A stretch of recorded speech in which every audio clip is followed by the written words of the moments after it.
첫째 날 우리는 창조신앙이란 무엇인가를 말씀을 통해서 나누었습니다. 하나님께서 세상과 인간을 창조하셨다는 사실과 더불어서 창조 이념을 창조신앙으로 받아들이는 것입니다.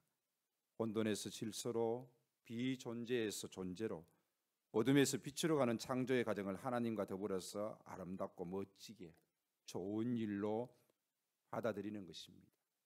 창조신앙은 존재에 대한 긍정이요, 이 세상이 존재하는 것에 대한 긍정과 더불어서 하나님이 나를 지으셨다라는 사실에 대해서 그 존재를 긍정하는 것입니다.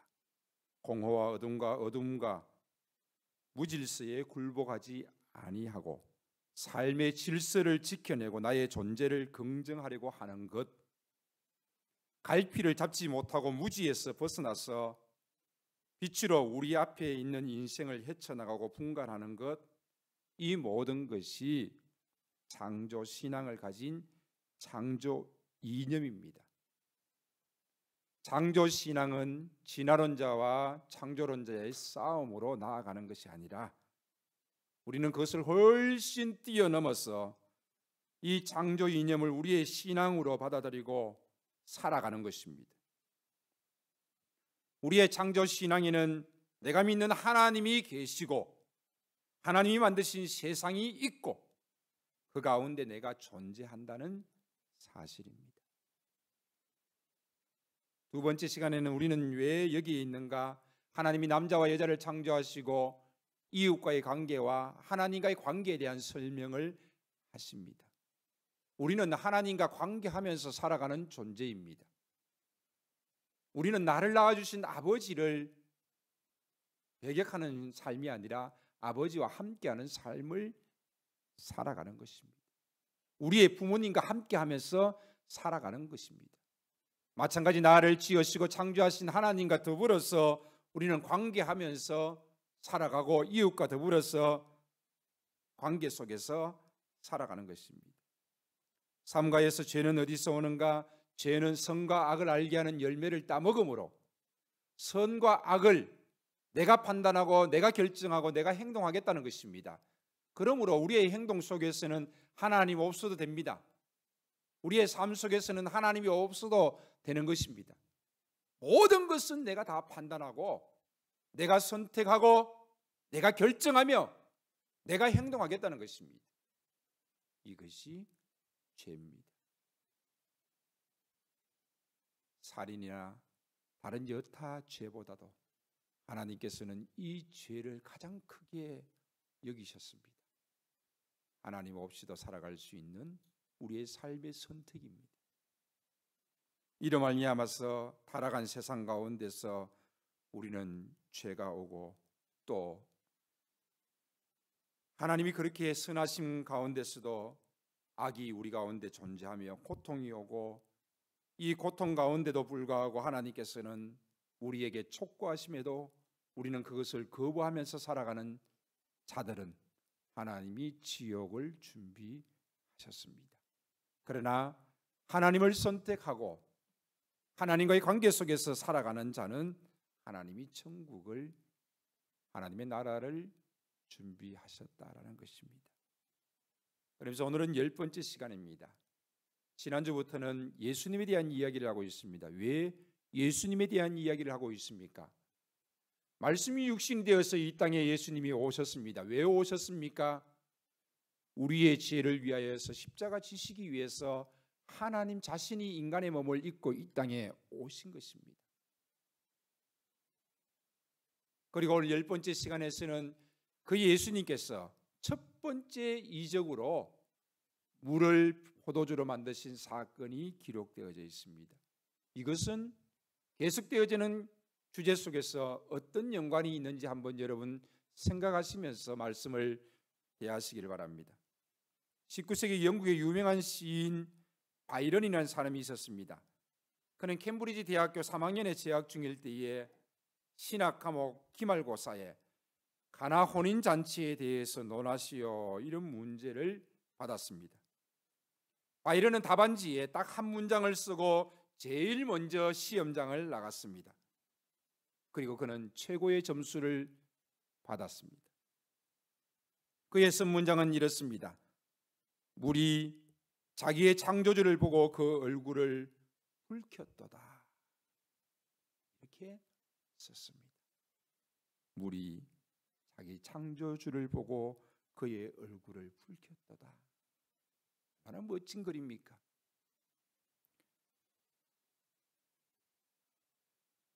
오늘은 요한복음 2장 1절에서 11절 말씀, 물이 변하여 포도주 된 사건, 설교도 우리가 많이 들었고 잘 알고 있는 이 말씀입니다. 오늘 이 말씀을 여러분들이 대하면서 기적은 무엇이고 표적은 무엇인지 한번 고민해 보시고 또 오후에 나눔을 하시기 바랍니다. 좋은 포도주란 도대체 무엇이길래 좋은 포도주라고 했는지, 좋은 포도주는 무엇인가? 어머니의 요청을 거절하신 후에 왜 예수님께서는 이 문제를 해결하셨는가? 내 때가 아직 되지 않았다고 했는데 예수님이 말씀하시는 때는 무엇이고 하나님의 계획과 시간은 무슨 의미가 있는가? 물을 포도주로 만든 것은 어떤 의미인가? 이 사건에서 등장하는 인물 중에서 가장 행복한 사람은 과연 누구인가? 차례대로 한번 써보십시오. 왜입니까? 이런 여러 가지 질문들을 오후에 또 나눔을 통하여서 더욱더 풍성하게 말씀을 만들어갈 수 있기를 바랍니다. 저는 이 짧은 시간에 이 모든 것들을 다 여러분들에게 설명할 수가 없습니다. 그래서 이런 궁금증들은, 더 많은 질문과 토론들은 오후의 시간을 통하여서 여러분들이 그 문제들을 하나하나 해결해 나갈 수가 있습니다. 요한복음 7장에는 7개의 이적을 기록하고 있습니다. 그런데 이 이적 모두 예수님이 누구신지 나타내기 위해서 기록되어져 있습니다. 요한복음 20장 30절에 31절 말씀은 예수께서 제자들 앞에서 이 책에 기록되지 아니한 다른 표적도 많이 행하셨으나 오직 이것을 기록함은 너희로 예수께서 하나님의 아들 그리스도이심을 믿게 하려 하심이요 너희로 믿고 그 이름을 힘입어서 생명을 얻게 하려 함이다라고 말씀하고 있습니다. 수많은 표적들 가운데 이것을 기록하신 목적이 분명히 있다라는 것입니다.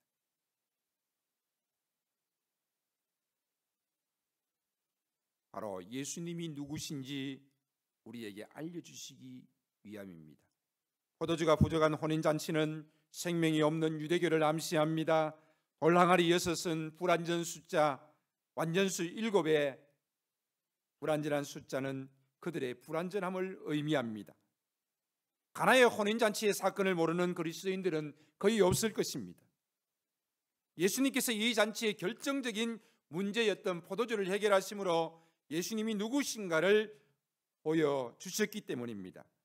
예수님께서는 이 잔치의 문제를 해결하실 때에 결정적인 역할을 한 사람이 있습니다. 바로 예수님의 어머니 마리아입니다. 3절에 보면은 포도주가 떨어진지라 예수의 어머니가 예수에게 이르되 저들에게 포도주가 없다 하니 예수께서 말씀하십니다. 여자여 나와 무슨 상관이 있나이까? 내 때가 아직 이르지 아니하였나이다. 이 잔치의 문제를 가장 먼저 예수님께 알린 사람은 마리아입니다. 하지만 예수님의 마리아의 이야기를 들으시고 부정적인 대답을 하셨습니다. 다른 사람도 아니고 이 어머니의 부탁을 거절하신 것입니다. 그런데 마리아는 예수님의 대답과는 정반대로 하인들을 향하여서 이런 말을 하십니다. 그의 어머니가 하인들에게 이르되 너희에게 무슨 말씀을 하시든지 그대로 하라. 너희에게 무슨 말씀을 하시든지 그대로 하라. 분명히 예수님은 당신이 이 문제를 해결하실 때가 아니라고 자신의 입장을 밝히셨습니다. 그런데 마리아는 자신의 생각으로 마치 예수님께서 무엇을 하실 것처럼 이야기하고 있습니다. 예수님의 입장을 무시하고 어머니의 권위로 이 일을 해결하도록 강요하시는 것입니까? 만일 예수님께서 아무런 말씀도 하지 않으신다라면 어쩌려고 앞서서 행동을 하시는지 알 수가 없습니다. 누구라도 마리아의 말을 믿고 이 위기를 극복하려고 기대를 하고 있다라면 큰일이 날 수 있는 상황이라는 것을 마리아는 모르는 것일까요? 그리고 하인들이 마리아의 말을 듣고 행동할지도 의심스러운 일입니다. 예수님은 이 문제에 대한 해결의 의지가 없는데 왜 마리아는 앞장서서 일을 만드는 건지 알 수가 없습니다. 무슨 말씀을 하시든지 그대로 하라. 마리아의 말 속에 숨겨진 의미는 무엇입니까?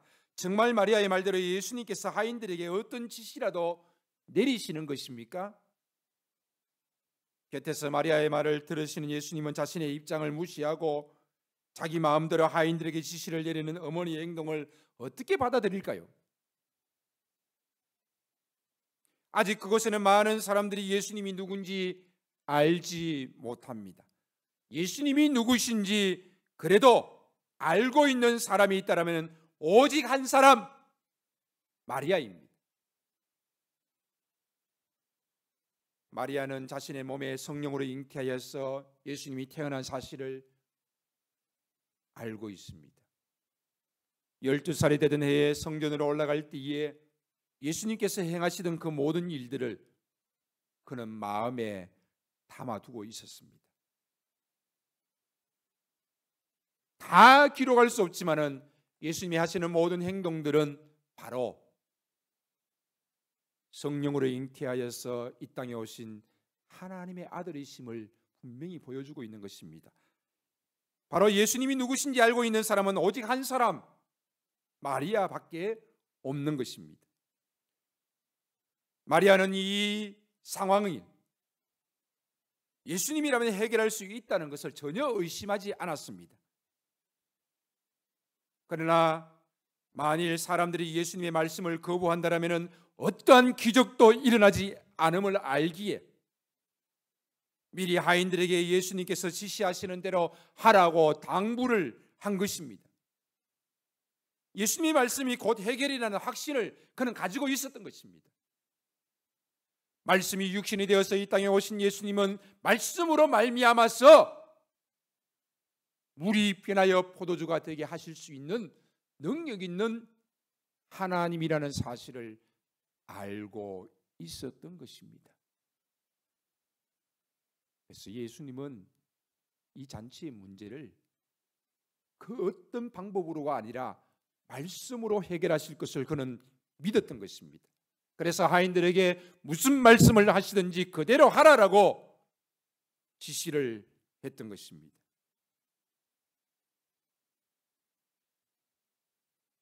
곁에서 어머니 마리아의 이야기를 들으신 예수님은 7절 8절에 이렇게 말씀하십니다. 예수께서 그들에게 이르시되 항아리에 물을 채우라 하신즉 아기까지 채우니 이제는 떠서 연회장에게 갖다 주라 하시매 갖다 주었더니, 정말 예수님께서 마리아의 말대로 하인들에게 말씀을 하셨습니다.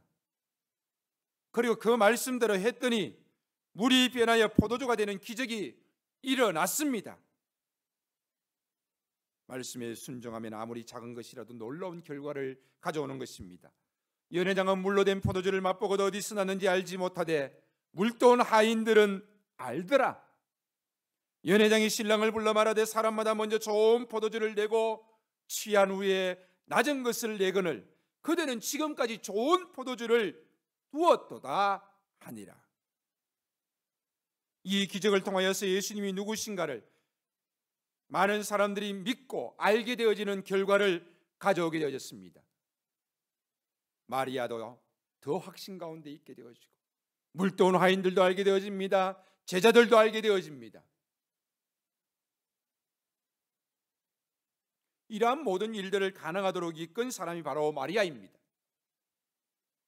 마리아는 예수님께서 기적을 베푸시는 축복의 통로가 되었던 것입니다. 예수님은 먼저 자신의 때가 아님을 밝히셨지만은 어머니 마리아의 이야기를 곁에서 들으시고 그의 믿음을 보시고 기적을 베풀어 주셨습니다. 왜 예수님은 당신의 생각을 바꾸었습니까? 마리아가 하인들에게 무슨 말씀을 하시든지 그대로 하라. 이 부분을 성경은 놓치지 않고 우리에게 알려주고 있습니다. 예수님은 마리아가 하인들에게 하는 그 이야기를 들으시고 이 문제를 해결해 주시기를 원하셨던 것입니다. 문제는 언제나 어디서나 일어날 수 있습니다. 하지만 그 문제의 장소에서 해결을 이끄는 사람이 있어야 하는 것입니다. 예수님은 이 해결을 이끄는 믿음의 사람을 통하여서, 마리아를 통하여서 기적을 베풀어 주셨습니다. 혼인잔치에 포도주가 모자람은 예고 없이 다가오는 현실의 문제입니다. 우리에게도 다가오는 문제들은 예고 없이 다가옵니다. 건강의 문제도 예고 없이 다가오고 어떤 문제들이 예고 없이 우리에게 다가오는 것입니다. 혼인잔치집의 문제는 모든 인생에게 찾아오는 문제를 이야기하고 있습니다.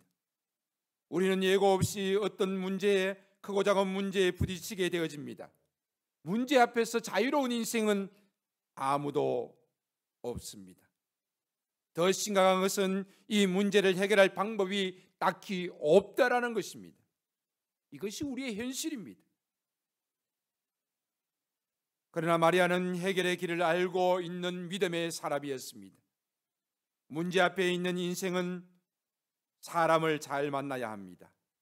문제 앞에서 문제의 사람을 만나면 더 큰 낭패에 떨어집니다. 더 크게 문제를 만들고 말 것입니다. 문제 앞에서 이런 시련을 겪는 사람들을 우리는 주변에서 많이 봅니다. 그들이 믿음이 없거나 그 주변에 믿음이 없는 사람들이 수두룩할 때에 그는 믿음 없는 행동을 하면서 그 문제를 스스로 해결하려고 하다가 결국 하나님의 도움을 전혀 받지 못하게 되어지는 것입니다. 길을 아는 동력자를 만나면 문제는 더 이상 문제가 아닙니다. 어떤 사람이 내 곁에 있으면 우리는 그 문제의 도움을 받을 수 있습니다. 그러나 어떤 사람이 나의 문제를 더 크게 만들면 전혀 도움이 되지 못합니다. 여러분의 주위에는 어떤 사람이 있습니까? 믿음의 사람이 있습니까? 여러분은 어떤 사람입니까? 믿음의 사람입니까? 아니면 믿음이 없는 사람입니까? 어떤 문제 앞에서 인간적인 해결만 생각하려고 하는 사람입니까?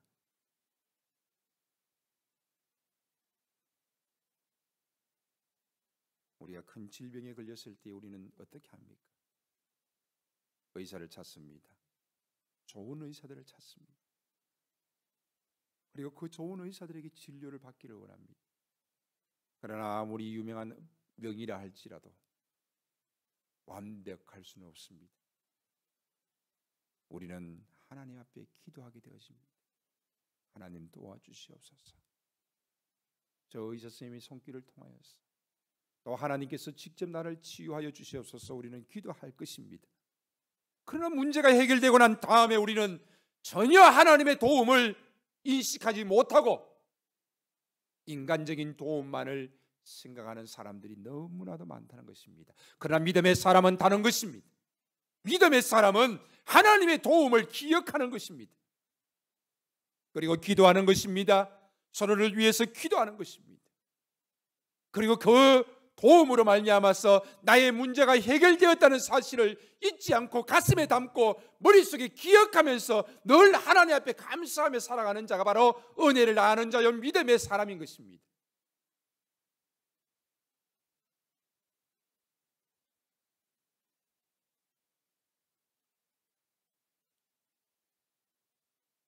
우리는 어떤 문제를 만나게 되어질 때에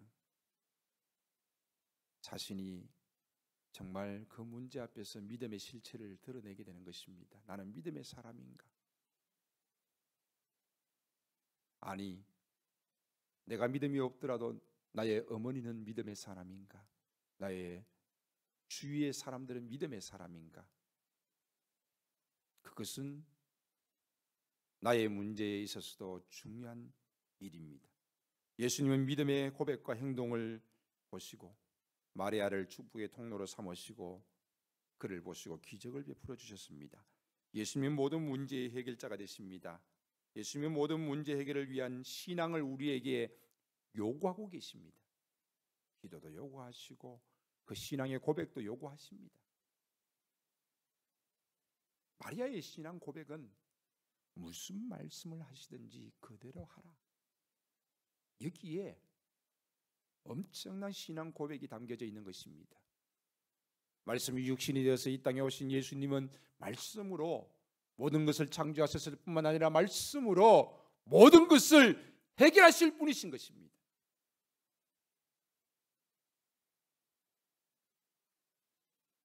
우리의 삶의 문제를 한번 돌아보시기 바랍니다. 문제는 예고 없이 찾아옵니다. 문제의 사람을 만나고 싶은 사람은 없을 것이고 문제의 장소에 있고 싶은 사람도 없습니다. 심지어는 문제가 있는 사람 곁에 있는 것도 좋아하는 사람은 없습니다. 더구나 문제의 환경 속에서 갇힌 자의 삶을 살고 있는 자는 더더욱더 원하는 자가 없을 것입니다. 하지만 현실은 그렇지 않습니다.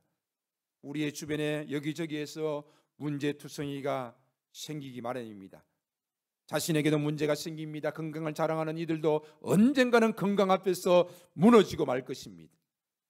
주변에 있는 가까운 이들도 그렇게 사랑스럽지만은 언젠가는 이별의 아픔을 겪기 마련입니다. 우리가 겉으로 보기에는 모두가 아무런 문제가 없는 것처럼 보이지만 다 문제를 안고 살아가고 있는 것입니다. 눈에 보이는 문제, 눈에 보이지 않는 문제들이 저마다 삶을 지치게 하고 힘들게 합니다. 이런 현실적인 문제들은 예고 없이 찾아오기에 우리를 더욱더 힘들게 하고 당황스럽게 하는 것입니다. 하지만 아무리 문제가 심각하고 힘들어도 해결의 길만 있다라면 더 이상 문제될 것이 없지 않습니까? 그런데 어떤 사람은 해결의 과정에서 문제가 더 큰 문제로 커지는 경우가 있습니다. 문제를 자꾸만 더 크게 보는 사람, 그 사람과 함께하면 문제를 해결할 수 없을 뿐 아니라 그 문제를 더욱더 크게 가지게 되는 것입니다. 그리고 또한 주위 사람을 도울 수 없게 되는 것입니다. 하지만 문제 해결을 이끄는 사람을 만나면은 그 문제가 작아지고 그 문제를 쉽게 해결할 수 있게 되어지는 것입니다. 문제 해결을 이끄는 사람을 잘못 만나면은 문제 해결할 수 없습니다. 우리의 문제를 믿음의 문제로 인식하는 사람은 믿음의 사람과 더불어서 믿음으로 해결하려고 할 것입니다. 하지만 자신의 문제를 믿음의 시각으로 바라보지 않는다면 세상적인 방법으로, 인간적인 방법으로 그 모든 문제들을 해결하려고 할 것입니다. 지금 당신 곁에는 누가 있습니까? 누가 당신의 어려움을 해결하는 기적의 통로가 됩니까? 나는 주위 사람들의 어려움을 해결하는 기적의 통로가 되고 있습니까? 우리 곁에는 믿음의 사람들, 즉 기적을 이끄는 사람이 필요합니다. 마리아와 같은 믿음을 가진 사람이 필요합니다. 마리아는 문제 해결을 이끌 수 있는 믿음의 사람이었습니다. 이 믿음의 사람은 문제 해결에 결정적인 역할을 하는 것입니다. 하지만 믿음 없는 자의 개입은 문제를 더 크게 만들 뿐입니다. 지금 우리의 주변을 한번 돌아보십시오. 누가 내 곁에서 믿음의 멘토가 되어주고 있습니까? 인간적인 도움을 주고 있습니까? 믿음의 도움을 주고 있습니까?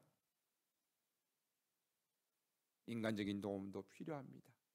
그러나 정말 나에게 있어서 믿음의 도움이 필요하지 않습니까? 믿음의 해결이 필요하지 않습니까? 누가 나를 이끌어주고 있고 누가 내 말을 들어주고 있고 누가 나에게 말해주고 있느냐는 것은 정말 중요한 것입니다. 나는 누구의 말에 의해서 움직이고 있습니까? 믿음의 사람은 문제를 예수님께 가지고 갈 수 있도록 도와주는 자입니다. 예수님의 방법과 예수님의 말씀대로 살아갈 수 있도록 인도해 주는 자입니다. 예수님의 방법을 따르지 않는 자는 믿음의 사람이 아니지요. 세상의 방법과 인간적인 방법으로 나를 돕고 나를 그 길로 인도하는 자, 그는 나를 결국에는 망하게 할 것입니다. 믿음의 사람은 문제의 사람을 기적의 사람으로 만드는 하나님의 축복의 통로이고 기적의 통로입니다. 지금도 누군가는 이 믿음의 사람을 간절히 기다리고 있을 것입니다. 힘들고 지쳐가면서 누군가 곁에서 힘이 되어주고 함께 기도해주고 믿음의 말을 해줄 수 있는 사람을 기다리고 있을 것입니다. 그를 통하여서 함께 주님의 놀라운 기적들을 맛볼 수 있는 날을 기다리고 있습니다. 말씀을 맺습니다. 지난 구가에서 말씀이 육신이 되어서 이 땅에 오신 예수님은 우리의 죄의 문제를 해결하기 위해서 오셨습니다. 그러나 그분은 말씀으로 우리의 인생의 모든 문제도 해결하시고 말씀으로 자신이 하나님이심을 우리에게 다시 한 번 더 보여주십니다. 그 예수님을 우리가 바로 안다라면 세상적인 방법이나 인간적인 방법으로 문제를 해결하는 것이 아니라 바로 주님의 말씀으로 문제를 접근하고 해결하는 믿음의 사람이 되어야 할 것입니다. 오늘도 이 땅에 인간의 몸을 입고 찾아오신 예수님께서 우리에게 말씀하십니다. 너는 죄인이다. 내가 너의 죄를 위하여서 이 땅에 왔을 뿐 아니라 너와 함께하며 너의 모든 문제를 해결하기 위해서 내가 이 땅에 왔다. 너와 함께하면서 믿음의 삶을 살아가자구나. 우리 주님의 음성 가운데, 우리 주님의 말씀 가운데 우리가 순종하면서 그 순종 속에 주님의 놀라운 기적들이 여러분의 삶 속에 나타날 수 있기를 주의 이름으로 간절히 축원합니다. 아멘. 기도하겠습니다.